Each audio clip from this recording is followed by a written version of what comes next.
BJP করায় এলাকায় কয়েকজন সংখ্যালঘু সম্প্রদায়ের বিজেপি সমর্থককে সামাজিক বয়কটের হুঙ্কার। অভিযোগ গ্রামের তৃণমূল সমর্থক কিছু মাতব্বরদের বিরুদ্ধে। মালদার গাজল থানায় অভিযোগ দায়ের, সমস্ত অভিযোগ অস্বীকার তৃণমূল নেতৃত্বের। মালদা গাজলের চৌকিপুকুর গ্রামের ঘটনা, এই ঘটনায় ব্যাপক চাঞ্চল্য ছড়িয়েছে।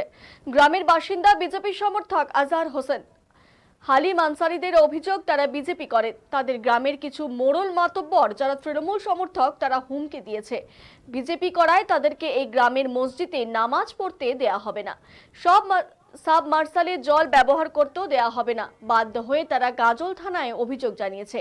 এই নিয়ে গাজল পঞ্চায়েত সদস্য সমিতির সভাপতি তথা তৃণমূল নেতা মোজাম্মেল হোসেন বলেন, সম্পূর্ণ মিথ্যে, ভিত্তিহীন অভিযোগ এটা, বিজেপির চক্রান্ত। জাতীয়তাবাদী মুসলিমরা বিজেপির দিকে ঝুঁকছে, আর এতেই আতঙ্কিত হয়ে তৃণমূল এই ঘটনা ঘটাচ্ছে। পাল্টা দাবি জেলা বিজেপি নেতৃত্বের।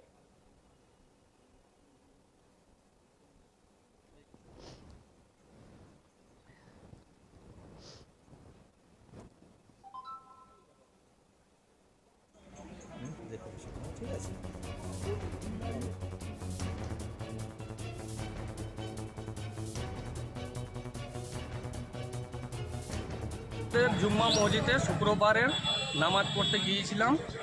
নামাজ পড়ার শেষে আমাদের সর্দার বলল যে থাকতে হবে, একটা বিষয় মানে গল্প আছে। থাকলাম, তারপরে গ্রামের লোক সবাই বসলো। তো গ্রামের লোক বলল যে কি বিষয় আমাদেরকে মানে আমরা বসলাম।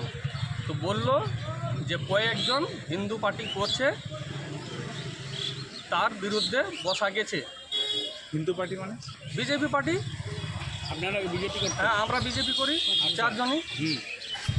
তার জন্য গালিগালাজ দিচ্ছে, দেওয়ার পরে বলছে যে এদেরকে মসজিদে নামাজ পড়তে দেওয়া যাবে না, জলের ব্যবস্থা আমাদের বাড়িতে নেই, আজ পর্যন্ত সরকারি কোনো কিছু পেলাম না, এখন ওই মসজিদেরই জল খাচ্ছি।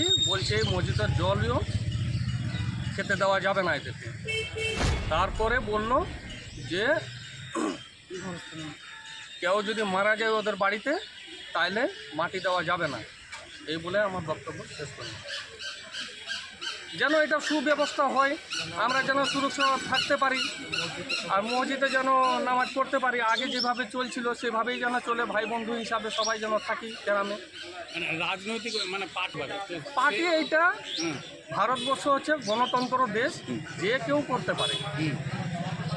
আজকে ধরো যে আমরা বসে গেলাম, কালকে আবার ওরাই বিজেপির ফ্ল্যাগ নিয়ে আবার লুটে বুটে ওরাই চলবে। কেন যে আমরা সিপিএমের আমল থেকে দেখতে আসছি যে সিপিএম করছিল, সিপিএম যখন চলে গেল, হেরে গেল, তখন আবার টিএমসিতেও ওরাই যোগদান দিল। ওগুলাই লোকেই আবার কেউ কেউ বলছে আমাদেরকে, এদিকে ওদিকে আমরা শুনছি বাইরে যে তোরা পাত্তা পাবি না, আবার ওরাই বিজেপিতেই এসে বিজেপি ক্ষমতা আছে, ওরাই আবার লুটে বুটে চলবে। আমার নাম আজহার হোসেন। আমাদের করে একজন ব্যক্তি বললো আমাকে, ওনার দোকানে কেউ সামান বিক্রিত নেবেন না, কেনাকাটি করবেন না। কেন আমার ব্যক্তিগত লাইফে কেন ওই বাধা দিবে? কে অধিকার দিচ্ছে ওকে? আমি কি দল করবো না করবো, ওই আমাদের সমাজের লোকেই, যারা আমরা যাদের বিরুদ্ধে ইয়ে করেছি। কি নাম তারা? কি কোনো রাজনৈতিক দল করে? হ্যাঁ, দল করে। কি বললাম আপনার? কোন দল করে? টিএমসি দল করে। আজকে কি হয়েছে শুক্রবারে আমরা যখন নামাজ পড়তে গেলাম, হঠাৎ করে বলছে আমাদের সঙ্গে কোনো সমাজের লোকের সঙ্গে কোনো আলোচনা হয়নি। নামাজ পড়তে গেলাম, বলছে তোদেরকে থাকতে হবে। আর কী বিষয় নিয়ে? তো বলছে না, তোদেরকে নিয়ে তোরাই তো মূল অধিকারী, মানে দোষী হলি, তোদেরকে থাকতে হবে। আমরা কি দোষী করলাম? তো বলছে না, তোদেরকে থাকতে হবে। তারপর যখন সুন্নত নামাজ পড়ে বাইরে যখন হবো, সবাইকে আমাদেরকে আটটা তোলা হলো, চারজনকে। তারপর হচ্ছে যে আমি যার সঙ্গে কথা বললাম, দেখো ভাই, রাজনীতিক বিষয় আল্লাহর ঘরে আমি করব না। তোমাদের যদি অসুবিধা হয় আমাকে নিয়ে কোনো রাজনীতিক বিষয়, রাস্তার বাইরে আসো, মসজিদের বাইরে আসো। তুই সমাজের বিরুদ্ধে যাবে, আমি সমাজের বিরুদ্ধে যাইনি। আমাকে নামাজ পড়তে বলো, নামাজ পড়বো, রোজা রাখতে বলো, রোজা রাখবো। কিন্তু দেশ সংবিধানের বিরুদ্ধে যদি কথা বলো, আমি কাউকে ছাড়ে কথা বলবো না। সোজা কথা, আমি ভারতীয় মুসলিম, আমার জন্ম ভারতেই মৃত্যু হবে। আর যে বলেছে যে গোরস্থানে মাটি দিতে দিব না, ওকে বলবো তোর বাবা করে যায়নি গোরস্থানটা, আমার 14 পুরুষ করে গেছে। আমারও বাপ কাকা আছে ওই গোরস্থানে। মসজিদটা যে তৈরি হয়েছে ওইখানে আমাদেরও অনুদান আছে, আমাদেরও পরিশ্রম আছে। তা ভুলে যাস না। নিয়ে আমরা বিজেপি করি, বিজেপি করতে দিবে না। নামাজ পড়তে দিবে না, গোরস্থানে মাটি দিতে, আমরা যদি কেউ মারা যায় গোরস্থানে মাটি দিতে দিবে না। আপনার নাম? আমার নাম হচ্ছে হালিম আনসারি, বাড়ি? আর 21 মাইল। আমাদের পানীয় জল সব রকমের সুখ সুবিধা বন্ধ।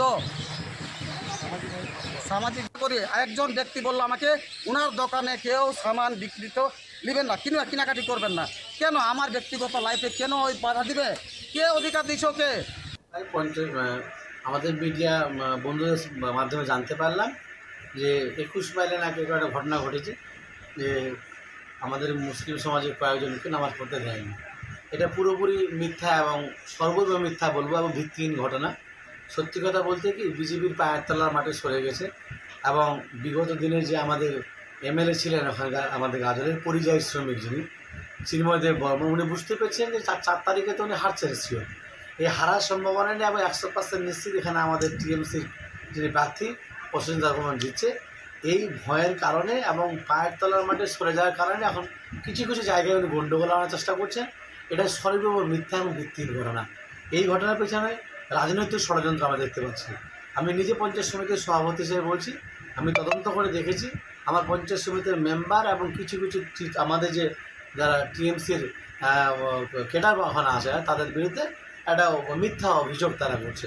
যাই হোক, আইনের কাজ করবে, আইনের প্রতি আমাদের যথেষ্ট ভরসা আছে। আর বিজেপিতে একটা ষড়যন্ত্র করছে। তাই আমাদের মিডিয়া জাতীয়তাবাদী বা রাষ্ট্রবাদী যারা মুসলিম তারা তো ভারতীয় জনতা পার্টির দিকে ঝুঁকছে, জনতা পার্টি করে এবং প্রচুর এখন ঝুঁকছে। সেইটা আটকানোর জন্য তাদের সামাজিকভাবে বয়কট, তাদের মসজিদে নামাজ পড়তে দেবে না, এইসব করে যাচ্ছে। আমি চাইছি যে প্রশাসন উপযুক্ত ব্যবস্থা নিক। কার বিরুদ্ধে অভিযোগ আপনাদের?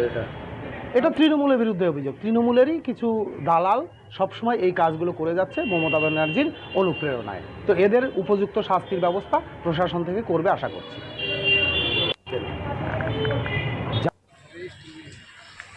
স্কুলে নিয়ে